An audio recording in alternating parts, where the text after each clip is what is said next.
And good evening, everybody, and welcome to the latest edition of the 8 o'clock spot, live here on the Gryd Network's YouTube channel and on Twitter. I am your host / moderator, Bryson Carver. Very excited to be with you on this Tuesday night. Last Tuesday before Thanksgiving, so a little holiday themed, a little later on at the end of the show. So definitely be sure to stay tuned for that. But we got three great contestants, starting with what does that shirt say, Devin? Can you tell me the backstory behind that? Mr. Runner-Up, please. I like to be called that for this time being, for the simple fact that I'm always, about 85% of the time, your runner-up. But make sure y'all go check out Mr. Runner-Up episode. My 117th thought is out right now. Dope episode. And make sure y'all go check out ATB at the Bank, where I also dropped another dope episode of the Bengals getting swept. Get the brooms out. I mean, in their defense, Burrow did get hurt in the game. That's I'm just saying. I'm just trying to be in our defensive last year, Lamar wasn't there, so you don't hear us complaining. That's a good point. Keep it moving. That's fair enough. All right, Mr. Runner-Up. Okay, to our returning guest, Dylan Lima is joining the show once again after a solid performance last week. Dylan, if you can unmute your mic there, buddy. How are you doing? Oh, I'm doing well. Thank you for having me again. I'm anti-Drew Holiday today, thanks to his breaking of his free throws last night and ruining what would have been a great win against a crap team. But we're still here. Hey, Tatum balled out last night. I saw the highlights from that game. It was definitely, listen, Boston still be fine, though. That's still, in my view, the best team in the East. So no need to go crazy about that in terms of their title hopes. Finally, now to our third guest, again, returning. Last time he was on the show, if I'm not mistaken, I think he was the champion, the host of the Pham Perspective podcast, John Rivera. John, sir, how you doing? What's up, man? Yeah, definitely won the last time I was on. So let's just, got to the championship and I took it home. You know what I mean? First time. Yes, sir. Hey, listen, we've got a returning champion. We got Mr. Runner-Up. We got returning first-time guest from last week. This will be a fun, fantastic, and happy show tonight. I cannot wait to get into it. But first, let's look at our updated leaderboard real quick. So Barry Gryd Jr., a mere 50 points ahead of Mike Guido for that first-place spot. He's followed by Alfred. There you are, Devin, followed by Dalton. There's John right there, and Adam, Bessie, Alex Johnson from the Can Fan Podcast. Shout out to those guys. Dylan Lima, I think I spelled your name incorrectly there, Dylan. I apologize for that. But you are on the leaderboard, and Eric Van Letten there in last place. I will correct that by the end of the show, buddy. I promise you. Let's start with what was obviously the game of the week, arguably the game of the year in the National Football League, and that is the Philadelphia Eagles knocking off the Kansas City Chiefs 21-17 in Arrowhead Stadium. Jalen Hurts, an inconsistent day throwing the football, but hit a big-time shot down the field to Devontae Smith, had a couple touchdowns rushing. Patrick Mahomes, the Chiefs, though, struggled offensively. Third consecutive game in which they have been shut out in the second half. So I will start with you, Devin, again, and what was probably the game of the year, Super Bowl rematch. Very well could be a Super Bowl preview for all we know. Two great football teams. Were you more impressed by Philadelphia or disappointed in the defending champs? Honestly, it was a little bit of both, but I got to pick a side, and I was more impressive with the Philadelphia Eagles. For the simple fact that, number one, like you said, Jalen Hurts did not have a great game. Jalen Hurts was only 14 for 22, 150 yards, 0 touchdowns, 1 interception. And he was only averaging about 6.8 yards the average in the offense. So you can just bottle that up and just think about, like, that's not a winning percentage. That's not a winning chance for the Eagles. And then the way the momentum was swinging in the Chiefs' favor, everything was going in the Chiefs' favor doing it before halftime. But then you can sit here, like you just said, on the second half. The Chiefs got shut out. You got to shout out to the Eagles' defense. At first, they couldn't find a way to stop the Chiefs' run. But eventually, the Eagles kept digging in, kept finding a way, kept on filling up the gaps, kept on sending in the right blitzes to actually stop their second half run. So shout out to them on that. And then thirdly, why I'm more impressive about this, Bryce, you might hate this. It helped my Ravens to become the number 1 seed in the AFC. Yes, I understand it took 11 weeks for us to get there. I understand it. But as I keep trying to allude to the outsiders, that my Ravens are true contenders for the title this year. You got to give us up to that. So that's why I'm more impressive about the Eagles win. Man, Devin was rolling. And by the way, real quick, I forgot to mention, I apologize to the audience. I should go ahead and give out the rules. This is the rules for the 8 o'clock spot. At least in the first round, a great take gives you 200 points. A good take gives you 100. An okay take gives you 50. And a bad take, you come home empty-handed. And right off the bat for Devin, again, you were rolling, buddy. It's a good take. I can't fathom how the Philadelphia Eagles winning it was impressive because it helped the Baltimore Ravens. That's what I took out of that. It was like, what? Like, then listen, you gave a solid case. Jalen Hurts bounced back after a rough first half, and Philadelphia's defense doing what they did, probably their most impressive second half defensively of the season. But you're out here talking about, it actually, in the long run, actually just helped the Ravens. It's like, what? I don't know. Stop. First of all, I knew you was going to take away my points for that because I just knew you Steelers fans are just true haters. But that's fine. Just like the Ravens offense, I guess better as the time goes. Right. Of course. To Dylan Lima, were you more impressed by Philadelphia or disappointed in Kansas City? Nothing to take away from the Eagles. I think they're a great team. They're obviously the best record in the NFL.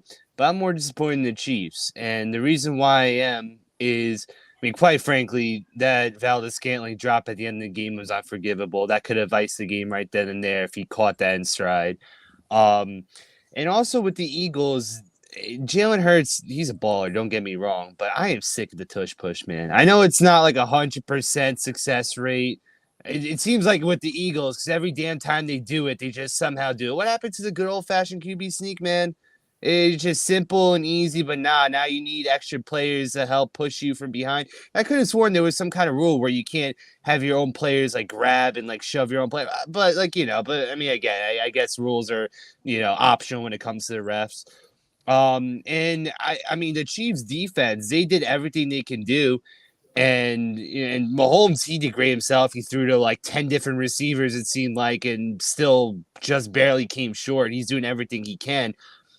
I just think the Chiefs should have won that game. I'm just disappointed that one drop and just the fact that those receivers, just outside of Kelsey, I don't see how the Chiefs can really be a true contender come playoff time if Mahomes has no one to throw to.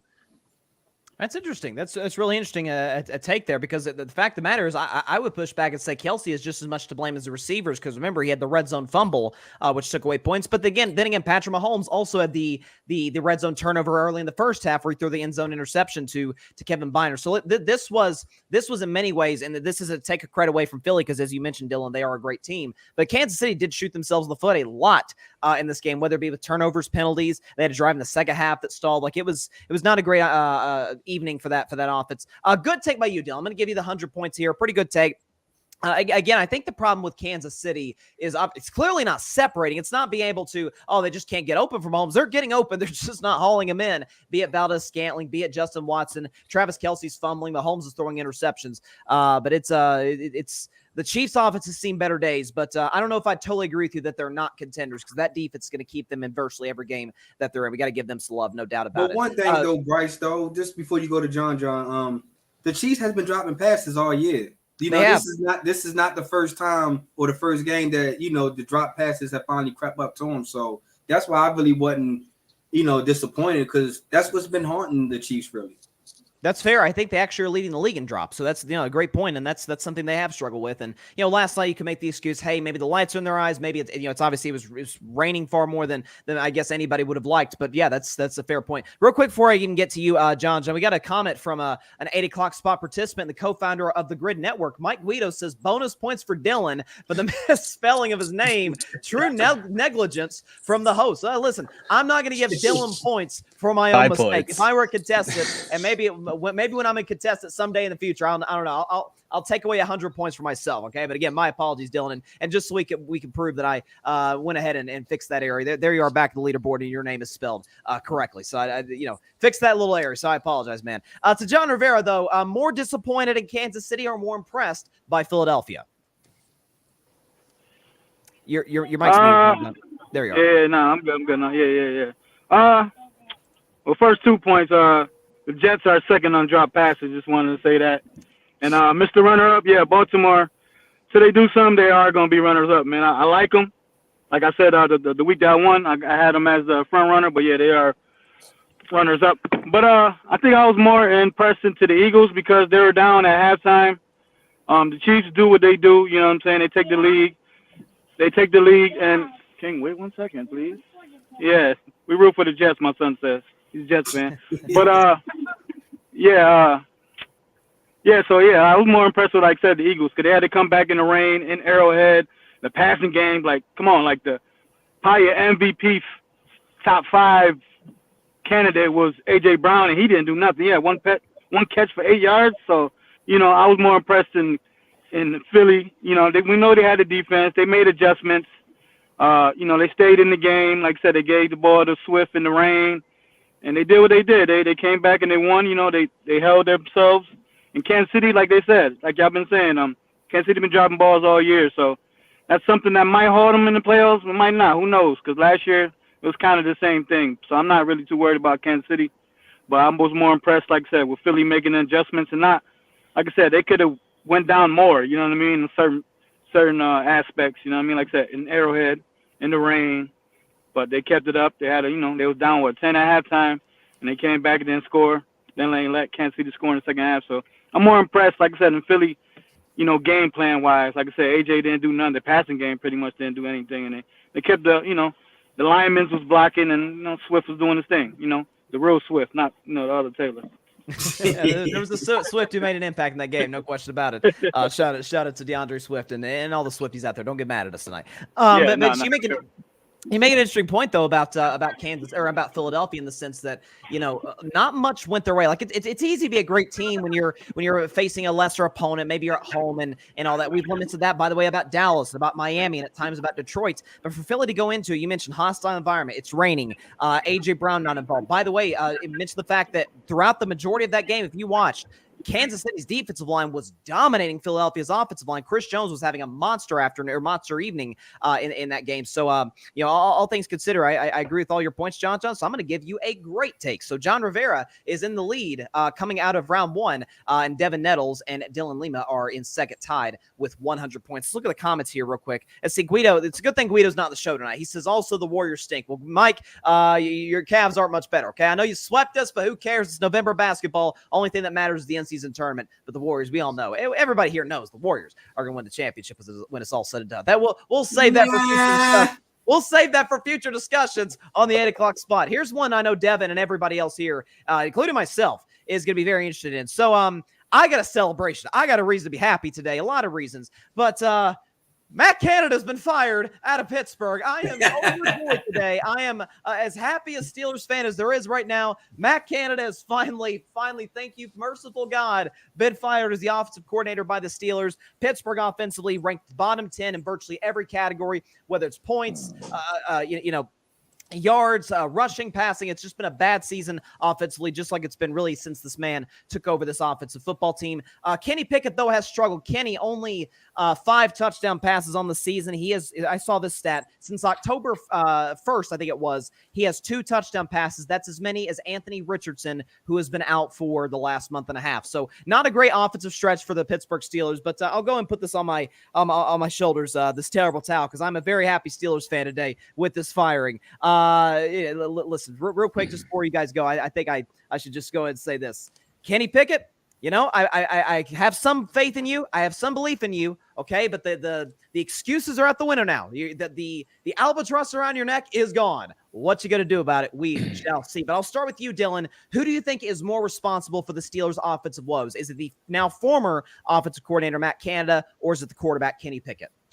This one's tough because I'm not a fan of Kenny Pickett, but it definitely has to be Matt Canada.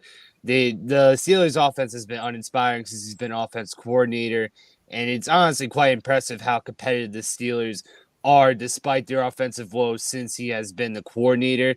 I think that shows more to how great of a coach Mike Tomlin is and how he's able to right the ship despite their offensive woes. And obviously defensively, Steelers are very good too, and that's why they're good. But I think one of my favorite clips I've seen on the internet recently was Matt Canada giving Mike Tomlin a hug, and Chris Boswell saying, "Oh, it's not because of you," like as he's walking into the locker room. See, if the kicker is talking trash about you as an offense coordinator, that's when you know that everybody was out on Matt Canada. Yeah, no question. I saw that video today. I can't believe I don't know if that was already out there before the firing. It was just like shocking, just completely. That's an old clip, I think. I think that was an older clip too. It wasn't even like a recent one. Yeah, like and again, it was kind of a locker room issue. We haven't heard any, at least to this point, any issues with Kenny Pickett's leadership or anything like that. But there were rumblings. Najee Harris had an interesting quote after the game on Sunday against Cleveland that there's some things going on in the locker that you guys don't know about. So I don't know if that's relating to Matt Canada or whatever the case may be. But Dylan, I'm going to give you a great take. Obviously, by the way, second round rules, everything gets doubled. 400 for a great take, 200 for a good take, 100 rather for an okay take, 0 for bad. Going to give you a great take here, Dylan. I do think that there is some things lying beneath the surface of Pittsburgh that we probably don't know about. That in the next few weeks, we're probably going to get to find out, at least from a production standpoint. So great take by you, Dylan. To you, John Rivera, do you think the Steelers' offensive woes has more to do with the quarterback or the now former offensive coordinator? I think you kind of answered this right before you kicked it to us. I think he got obviously 60% of the blame, but the other 40 can be passed around. Like you said, Pickett, there's no excuses for him now to see what he got. You know what I mean? Like you said, other guys got more touchdowns than him and stuff like that. In the offense, which is pretty good. They got two, good running backs, not great. They got Pickens over there. You know what I mean? They got some talent, as I can say. You know what I mean? Pittsburgh always has talent. So it's definitely 60% his fault. But now we're gonna see what Pickett got. Pickens definitely need to change his attitude adjustment, because you can't be your team win the game and you're fussing on the sidelines about a catch or two. You know what I mean? So yeah, but I'll put it more on the OC now. You know what I mean? I would say, because everybody's been calling out for him, but it's definitely Pickens' time to see what he's going to do. I don't believe he's the future quarterback of the Pittsburgh Steelers, but we will see. So I'll put most of the blame on the OC, but it's definitely much to share around. Even like I say, even Najee Harris hasn't really lived up to the hype. You know what I mean? For sure. But yeah, so we'll see. We'll see. But definitely the OC. If you want to ask who got the most to blame, definitely the OC.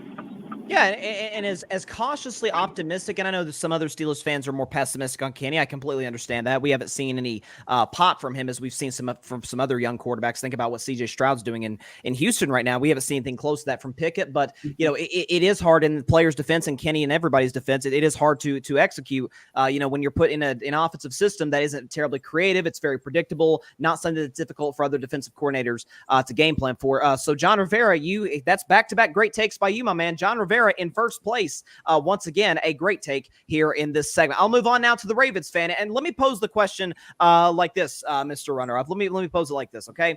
Who would you have rather seen the Pittsburgh Steelers move on from, Matt Canada or Kenny Pickett? Evan? As a Ravens fan, I would love to see them. I would love to see y'all move on from Kenny Pickett. Because I feel like Matt Canada is the real problem. But to answer the right question, Matt Canada was the problem. It was clearly Evans Day that he was seriously the problem. Number one, you can't have two good running backs like John and Dylan said, that you can't have two good running backs and you still can't produce. Now, one was a little bit more productive than Najee Harris, but I felt like that Matt Canada didn't run to Najee Harris' strengths. Stretch plays is not Najee Harris' strength. If you want to keep on having your quarterback stretch it all the way down 5 yards down to the left tackle, it's not his strength. By then, like you said, people was already calling his plays. Predictability. That's what killed. I hate to keep bringing my guys up. That's what killed the Ravens. Everybody knew Greg Roman's offense. So now everybody understood what Matt Canada was trying to do. And then secondly, when you have your second-year quarterback, it's time to open up that playbook a little bit more. You can't keep simplifying things for Kenny Pickett. So that's a bad coaching spot for you not challenging your so-called franchise quarterback. You keep on putting the training wheels on, you will never see the growth of your quarterback. So you can't really blame Kenny Pickett, because just like how Greg Roman was holding Lamar back, I feel like Matt Canada was holding your offense back just a little bit. Now, like y'all alluded to, Kenny Pickett has nowhere to hide now. Him and his small hands have to get out there and actually start slinging the ball, because you have two good wide receivers in my eyes. And Pickens and Deontay Johnson, other than Deontay Johnson is always a little bit injury prone, but when he's there on the offense, he's dynamic. Then y'all have these two up and coming tight ends on your roster. You need to start utilizing these tight ends because one of y'all tight ends was like 6'8", down there 300 some odd pounds. Yep. So it's like, why you're not using your weapons? So I really feel like Matt Canada was holding the Steelers back. I hate that now that the Steelers had let Matt Canada go because now y'all have no reason of what's holding y'all back now. I feel like once y'all find your identity again, it's going to be kind of hard to defend Pittsburgh because, like they said, y'all have a strong defense. All the thing that strong defense needs is when they create opportunities for the offense have to start putting up points. So now the clock is ticking on Kenny Pickett now. For sure. I knew we can get through the segment without a shot at Kenny Pickett or anybody in the small hands. I'm going to let this slide. I'm going to let it slide. I'm not going to include that in your take. I'm going to be nice today. But I do think you bring up great points. Like you see what the jump Lamar Jackson has made with an offensive coordinator who's allowed him to play to his strengths. And, Greg Roman did at times feel like he kind of refused to take the training wheels off Lamar's bike, so to speak. And hopefully this new OC, this new play caller will do that with Kenny Pickett. So you make some great points. So I'm going to give you as well a great take. Great takes by everybody across the board. And I agree with every single one of you about Matt Canada being the problem. Like you said, Devin, lack of creativity. We got some comments here. We got Max7373. He says, good evening, gents. And he says, hashtag Ravens Nation. So I could already tell, like there's a connection. There's some Afterbank connection there here on the 8 o'clock spot. Trying to get Let's go, OG. Yeah. And Max says, I blame Omar Epps. I mean, Mike Tomlin, because he's a head coach. The resemblance is uncanny. I'm not going to lie to you. I'm not going to lie to you. But, what's funny about, Mike Tomlin, I saw his press conference today. And he was asked something along the lines of, what's the goal through this firing? He said to score more points. So it's like, okay, like I can get down with that. Any fan can get down with that. There's no question about it. Our guy, AJ Alexander Johnson, who's been on the 8 o'clock spot, he says, what's up, fellas? Shout out from the Can fan. Shout out to you guys as well.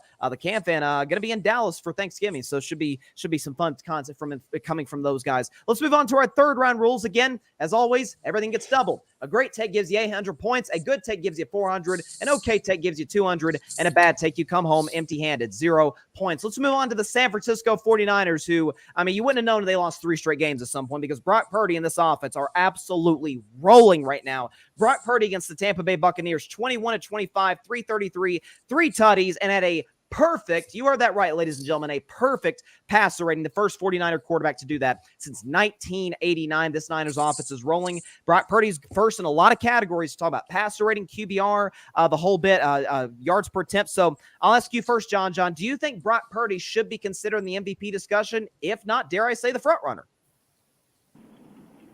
No, he's definitely not the front runner at all. Like, I would put C.J. Stroud over him.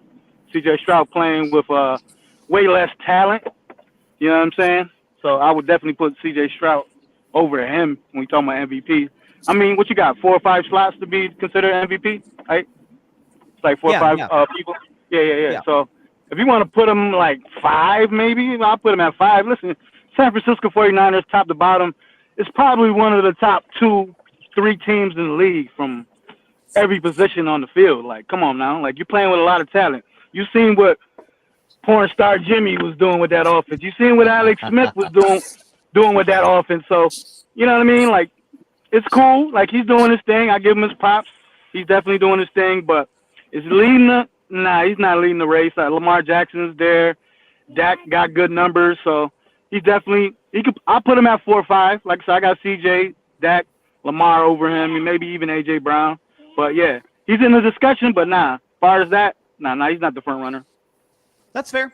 And I think you do have to take into context, and that's something I have religiously, especially in the NBA MVP discussion, talked about the most valuable. We got to put some more emphasis on that middle letter, and I don't think it's arguable. I do agree with you, John, on that regard. That in terms of value, he's not close to as valuable to San Francisco as C.J. Stroud is in Houston. Like, I mean, what he's done over there, and like you mentioned, Dak in Dallas, Hurts in Philadelphia, all 3 of those guys and more, Lamar Jackson, are more valuable to the franchises right now than Brock Purdy. Sturdy Purdy, I love him, but not quite as valuable as those guys. So solid take there by John Rivera. A good take. I'll give him the 400 points for the third round rules here. Solid points all the way around. Moving on to Devin, do you think Brock Purdy should be in the MVP discussion? Yeah, he should be in a discussion. Like John said, man, he should be most definitely considered in that bottom 5-ish. somewhere down in that range because the simple fact that 49ers top to bottom is a great team. You know, and then you can clearly see that when Brock Purdy doesn't have all his superstars, then that offense is not really as strong, or that defense, or that team, period, is not really as strong. You can see that where Brock Purdy had lost Christian McCaffrey a little bit, when he had lost Deebo Samuel, we had lost Trent Williams. That's when the 49ers went on that 0-3 skid. And then they also kind of went up to against a couple teams that it wasn't bad. You know, you had the Browns, that number one defense, that stingy defense. Then you had they laid the egg against the Vikings. But then you had the rising Bengals when Joe Burrow, before he got injured, was starting to peak a little bit. And you can see that offense was starting to turn around. In each of those games, Brock Purdy was only able to put up 17 points. But, you know, the good thing and the reason, but that's a good thing that I say you could put him in the conversation because out of all of those games, except for one, Brock Purdy still was completing 70% of his passes. He was still able to be efficient and, like I said, put points up on the board.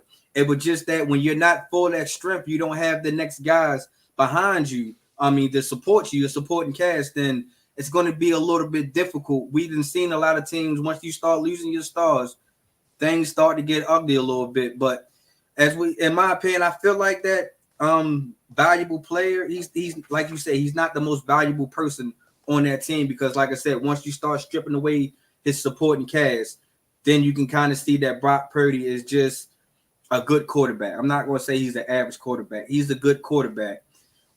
So he's in conversation, but it's a lot of guys that have a little bit better seasons and more impactful to their team, like a Tyreek Hill, like an AJ Brown, like a Lamar Jackson, CJ Stroud. I mentioned the last week when I was on this show. A lot of those guys are more valuable to the team and to the game right now than what Brock Purdy has to offer.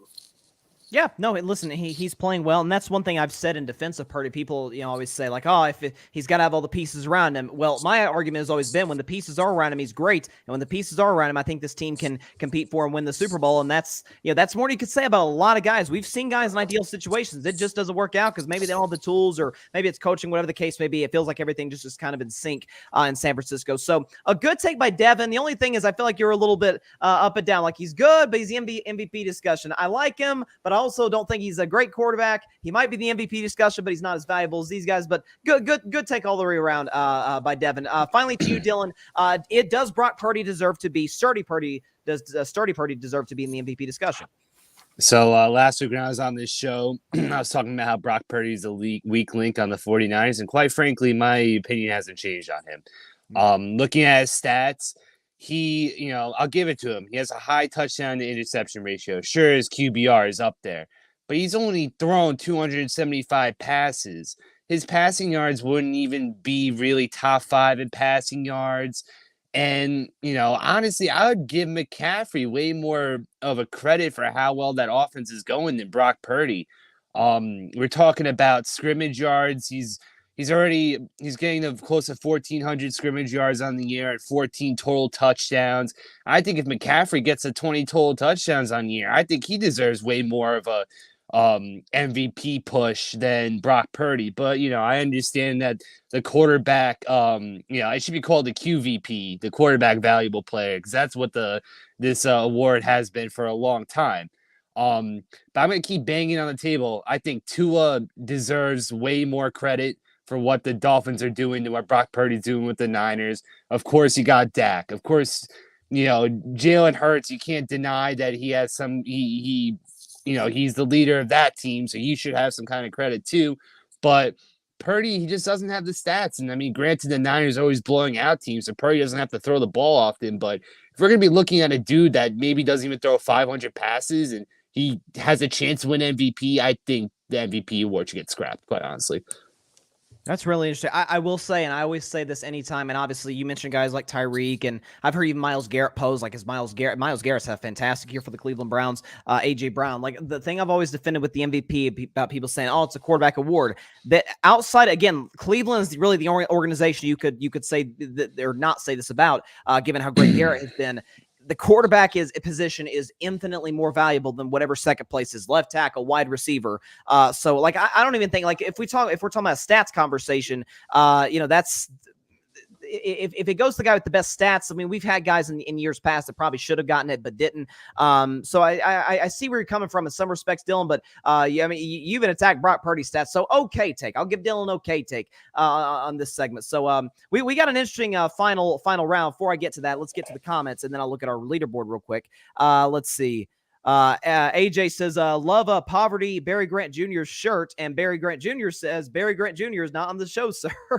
I don't know what's going on. Shout out to Barry. I don't know what's going on there, but I always love the activity in the comments, no question. So if we look at where we're at, so John Rivera is in first place, but just by a slim margin, 1,000 points over Devin at 900 points, and Dylan at 700 points. So this should be a very fun fourth round rule before we get to our final round with the top 2 point getters. A great take, it's everything's doubled. Great take gives you 1,600 points. A good take gives you 800. Okay take gives you 400, and a bad take 0. Let's look at the night game in Denver, Colorado, where the Broncos pulled away once again on a game-winning drive over the Minnesota Vikings, 21-20. Denver has now won 4 straight games. Their defense is playing great football. Russell Wilson, best touchdown to interception ratio in the NFL, had the game-winning touchdown pass there at the end to Cortland Sutton to beat the Joshua Dobbs-led Vikings. So I will start with you right now, Devin.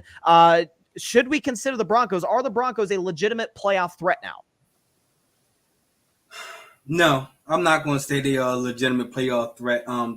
Most definitely Denver is they turned that corner, because I done gave up on Denver a while ago, back when they was having that fire sale. Remember, I was the one that said that I didn't believe in Sean Payton because he's a coach that quit on the Saints when things wasn't going right his way. And I didn't like the way that he was starting off between the relationship between him and Russell Wilson, calling out your quarterback the way he did. But it seems like his message is finally getting through to his team. So I had to give Sean Payton his props to the Denver Broncos on that one. But the one thing that Broncos could be for a lot of teams, though, they can be a lot of spoilers, because the simple fact, nobody's really looking at the Denver Broncos as a real contender or a playoff shot. I feel like they kind of got late into the game. They're going to have a lot of hopes and miracles coming towards the end if they keep this winning train going. But I really feel like they started off too late, and I just think that they'll be more spoilers than they're actually going to make the playoffs. That's fair. I mean, I don't think anybody considers them on the level of it. Yeah, I know they lost last night, but the Kansas City Chiefs or Miami, Jacksonville, Baltimore as well. So like that's a fair conversation to have. And again, you mentioned Denver's schedule. I'll tell you, if you're going to make a case the Broncos aren't going to make the playoffs, you're probably going to look at the next 4 games, because they got to play the Browns, Texans, Chargers, and then they got to go to Detroit on December 17th. So, and then they finish with Patriots and Chargers and Raiders, which they should win at least 2 out of 3 right there. So, but this next stretch of games, but in Denver's defense, you could say, hey, timeout. We beat Kansas City. We beat a red-hot Minnesota team. So there are some fair points. So solid takes there by Devin. I can get his point total in right here real quick. Devin, I'm going to give you a good take here. 1,700 points. Devin Nettles right now in the lead. Solid take by you, Devin. Move on to you now, Dylan. Do you think we should consider the Broncos a legitimate playoff team at this point? I think they have a chance, but I wouldn't consider them legitimate yet. I need to see how they play the next few weeks. The playoff race in the AFC is so tight right now that if the Broncos lose 1, maybe 2 of the next 3 games, I don't think they have a chance of making the playoffs at all, honestly. And especially with how slow of a start they had, it's very hard to come back. Granted, they're already on a winning streak. So if they keep the hot hand going and they come through very strong these next few weeks, I could change my tune. But, you still have the Bills, you still have the Bengals. I mean, I don't know about the Bengals, but the Steelers and the Texans, they're gonna have some really good chances of keeping those last 2 spots in the playoffs. So the Broncos really need to keep winning, because they're in a really tough spot where they can't be losing much more. And considering their division record is a losing record too, if they come down to a tiebreaker with a fellow division rival, I don't know. It's going to be tough, because the Chargers aren't even out of playoff contention yet. They may have a chance technically if they somehow turn around. So I just think just by the pure amount of teams that are in the race right now, I just don't see the Broncos just continuing this hot streak. You make some great points, and you mentioned the Chargers for a second. This is totally off topic, but I was just thinking about the AFC West. Is it not mind-blowing that a team quarterbacked by Justin Herbert is last place in the division? That just goes to show you how far coaching can make a difference there, but that's another discussion for another 8 o'clock. We got to have a discussion about that one soon. Woo! Yikes. We may be having that next week. Who knows? Like, it's bad days in LA right now with the Chargers. But no, you make some great points with the Broncos that, listen, maybe we do need to see a little bit more. There is a reason that this team did start 1-5, but, maybe they are turning the corner to a certain degree. But I think your great takes overwhelmingly won out. So I'll actually give Dylan a great take here. Now Dylan is in first place here. So, this could come down to John Rivera. John, the pressure is on you, my man, the defending champion on the 8 o'clock spot. Do you think the Denver Broncos, we should consider them a legitimate playoff threat? See, the word legitimate is just, legitimate. No. Can they make the playoffs? Yeah.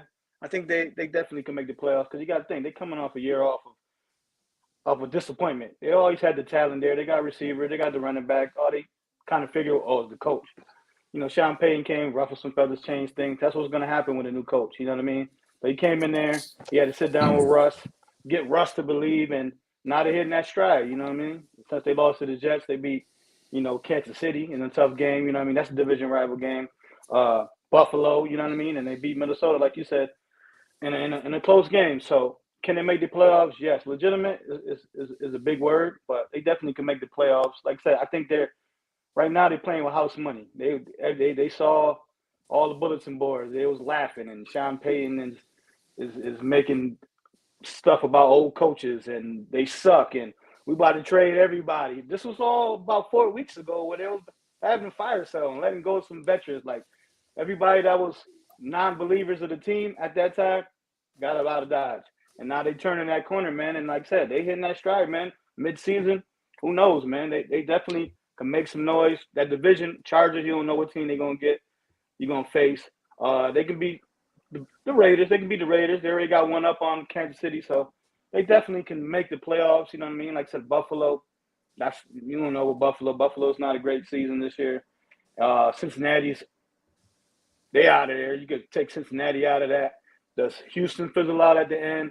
So they definitely got a shot, you know what I mean, to make the playoffs. And, and like he said earlier, too, they definitely got a chance to spoil some people's, too, you know what I mean, about making the playoffs. So if they're spoiling people, that means they're still in contention of making the playoffs as well. So, you know what I mean? Do I see them making the playoffs? No.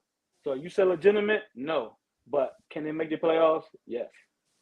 It's crazy. I'm looking at the playoff standings right now, and the 6-seed Texans and the 12-seed Raiders right now in the win column are all separated by one game. So you got Houston, Pittsburgh, Buffalo, Indy, Denver, Cincinnati, and Vegas. Then you got the Chargers right behind them. So it is a very it's going to be a crazy, next couple of months to decide these last couple of playoff spots. Cleveland, they'd have to really collapse down the end of the season, which, listen, it's Cleveland. I don't put anything past that sports city. It wouldn't shock me at all if they blow it at the end. I mean, what are we talking about here? But I'm glad you bring up, though, Sean Payton, John, because, listen, he did catch a lot of flack. Like, he's taking shots at the coaching staff. Was he right? How well is Russell Wilson playing right now? He's having the best season since he left Seattle. So for that, John, I'm going to give you a good take, which means that you and Dylan Lima are going to advance to the final round. And Devin Nettles, you called yourself Mr. Runner-Up, and I'm sorry, buddy. It's even make the final round this time, man. So how are you feeling? Not good at all. Not good at all, because I also made some Sean Payton references too. You could have threw me 100 points for that. But never a hater. The next time I will be runner-up. Mr. Runner-up will be back. Gotcha. Shout out to Devin at the Bank Podcast and the My Thoughts, My Opinion podcast. Check his stuff out. We'll bring him on at the very end once we're done here. So here we go. John Rivera, returning champion, and Dylan Lima looking for his first championship on the 8 o'clock spot. The final round rules, ladies and gentlemen, are quite simple. It is a win or go home, winner take all round. The winner gets 10,000 points. It is the great equalizer in this 8 o'clock spot tournament. The loser, of course, comes home empty-handed. And speaking of going home, we got a Thanksgiving in 2 days, some great food, great side dishes and whatnot, and family and football and food. It's like the combination of all the great F's in life, whether it's food, family, and football. So listen, when it comes down to Thanksgiving, it comes down to side dishes. We know turkey, it's a mainstay, and whatever the case may be. But I will ask you to start this, Dylan. What is the best Thanksgiving side dish and why? So before the show, I was telling you about ham and how I think it's better than turkey, but I don't consider that a side dish. I consider that a main too. So my best side dish is stuffing. And the reason why I say stuffing is the pure versatility of stuffing because, I think most people, when they think of stuffing, they think of breading. You throw maybe some veggies or, fruits, or if you decide to get a little slutty, maybe you throw some meat in there also, or maybe not. But I feel like it's a constant staple at every single Thanksgiving that I've ever been to. And actually, my family loves stuffing so much that, there's some food allergies with my cousins. We have two different sides of stuffing, one with bread and one without bread. So I think stuffing, just let alone, not only is it mainstay, but the pure versatility of it, I think it's the best side dish out of them all. Stuffing solid. You can do a lot of things with stuffing, so that's a fair point. Stuffing is like the LeBron James of side dish to Thanksgiving. It could do everything. LeBron's a Swiss Army knife. Like that's how it goes. So John, I can see you're not a fan of the stuffing thing. So I'll ask you then, what is the best Thanksgiving Day side dish? Other than the desserts, it's gotta be. Well, we saying kind of race thing, cornbread. We like all that, but it would be the baked macaroni and cheese, man. Come on, man, with that good Velveeta, baked properly. You can eat it by itself. You mix it with the ham. You can mix it with the rice. You can put it all together like a good, garbage plate here upstate New York. You know what I mean? You can mix it up, man. It's just warm, man. You just take it. Oh man, I can't wait for some good baked macaroni and cheese, man. So I can't wait for Thanksgiving. I'm already getting hungry right now. I'm salivating right now. I know, yeah. Right. We can't do the segment much longer. Me, right? I'm like, damn. Yeah, it's fair point. So listen, you guys both make very compelling cases. But again, there can only be one winner on the 8:00 spot. And as we dial up the victory music, once again, if we can get this victory music going right here, okay, the winner for the 8:00 spot this week is John Rivera. Is a back-to-back champion on the 8:00 spot. Congratulations, John. Shout out to you, man. Back to back. It's a dynasty. That's fantastic. Back to back, John. How you feeling? Feeling great, man. Like I won a championship, man. You know what I mean? All my other teams ain't winning the championship, so hey, it feels good. Feels good to win, man. Yes, sir. You got the champagne and everything. That's great stuff. Great stuff. I saw Devin. Let's bring Devin back in this conversation for just a second here, because Devin, I saw him like fist pumping when John was talking about the macaroni and cheese. I take it that's what you were gonna say. Hell yeah, man. John, you was on point, my guy. Oh, man, some good baked macaroni and cheese. The way, the size of it, get all crusted. Oh, man, I cannot wait. I can't lie. Mac and cheese should have been my choice. I can't believe I skipped over mac and cheese. I don't understand why you had the golden opportunity to take it home, man, and you went with some stuffing. Hey, man, I was just thinking of just a general traditional staple of Thanksgiving. But yeah, mac and cheese. I mean, can't go wrong. Mac and cheese, you got any day, I was just thinking specifically Thanksgiving. Yeah, you can have stuffing any day too, but no way. More or less. Yeah, I guess. No way stuffing is don't get me wrong, stuffing is top 5 maybe. But baked mac and cheese, home run. John. Yeah, man. Hey, Bryce, man, you picked the right winner on this one. I ain't mad. I can't be mad. I wasn't in it. But I was gonna say it's a good thing you weren't in this, because we'd had like a direct tie. At that point, it would have been who makes the better case for macaroni and cheese as the best side dish at Thanksgiving. Sure. My personal favorite, I'm not gonna lie to y'all, is it's got to be my mom. I'm not even a casserole guy at all, but my mom makes this corn casserole. Oh my goodness, it has got the cream in there. Oh, it's so good. It's the best stuff out there. I can't wait to eat on Thanksgiving. Last thing before we get out of here, because again, it's the last show for Thanksgiving. Give you all about 30 seconds across the board. I'll start with you, Devin. What are the things in life, again, it is Thanksgiving, that you are most thankful for? I am most definitely thankful for my family that I have left. This holidays is very tough for me. Me not having neither of my parents here, so I most definitely cherish my family that I have now, especially my wife, my kids, my great-grandmother, my aunt, my brother, my 2 sisters. So I most definitely cherish and most definitely thankful still to have them now. Amen, man. Time with family is absolutely priceless, man. To you, Dylan, man, what are you thankful for on this Thanksgiving holiday 2023? Yeah, I mean, I definitely family and friends. I definitely have a great support system of my own, so you can never go wrong being thankful for them. And I got some job stability. Finally, got a full-time job, not too long ago. So I'm thankful to have some job stability as well. So things are looking up, and I'm definitely thankful for the life that I have. Yeah. Yes, sir. Yes, sir. John, finally with you, my man. What are you thankful for this year? Yeah, definitely. Like you said, all across the board, man. Definitely thankful for family. You know what I mean? I lost my dad around this time when I was 15, the 24th. You know what I mean? So, it's kind of hard, but that's when it kind of worked out at the same time because Thanksgiving is, when you get together with your family. So I'm definitely thankful for my family, and I got a baby girl on the way, so your family keeps it growing. Oh, there we go. Yeah. So definitely thankful for family for sure. Yes, sir, man. Congratulations on that, man. I'm thankful, obviously, second y'all's emotions. Thankful for family, friends, and thankful to you guys, man. Thankful to everybody at the Gryd Network and otherwise, obviously, John, you, the Pham Perspective podcast, and everybody I've had the privilege to meet through this podcasting realm and this consecration realm. It's been an absolute joy and a pleasure. So shout out to all three of you guys. Great show tonight. Happy Thanksgiving to everybody out there. Hope to see y'all next Tuesday at 8 p.m. Eastern, 5 p.m. Pacific time on the 8 o'clock spot. Enjoy some family. Enjoy some football. Enjoy everything out there. It's in the food, and Devin's just never gonna let this. I ain't gonna add you in it this time. For big trust. Whatever. See y'all next week. God bless y'all. Peace out.